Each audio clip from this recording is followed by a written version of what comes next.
தானே பண்றாரு. அண்ணா ஏன்னா சோகமா இருக்கீங்க? அதெல்லாம் ஒன்றும் இல்லைம்மா. உங்க தங்கச்சி கிட்ட நீங்க சொல்ல மாட்டீங்களா?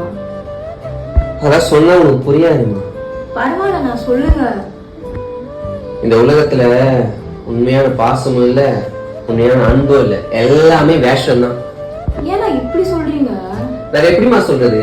தேவைக்காக பழகுவாங்க, ஆனா அவங்க தேவை முடிச்சுக்கோ அவங்க வாழ் போயிட்டே இருந்துருவாங்க. அண்ணா நீ சொல்றது உண்மைதானா? தேவைக்காக மட்டும் தான் பழகுவாங்க, ஆனா நீ உண்மையா அன்பு காமிச்சலனா அதை நினைச்சு சந்தோஷப்பட்டுக்கோனா.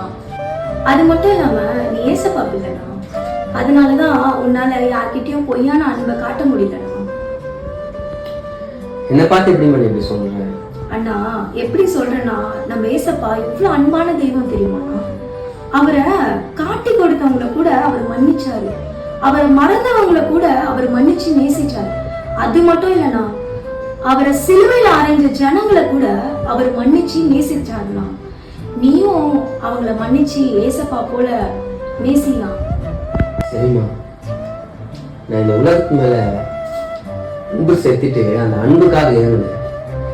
ஆனா ஏசப்பா எல்லாருமே அன்பு செலுத்தினது மட்டும் இல்லாம அவங்களுக்காக உயிரையும் கொடுத்தாரு. உண்மையா நானும் ஏசப்பா போல அன்பு செலுத்தி அன்புக்காக வாழணும். இன்னைக்கு இந்த சத்தியத்தை நான் தெரிஞ்சுக்கினேன், இந்த சத்தியத்தை நீங்களும் தெரிஞ்சுக்கிங்க.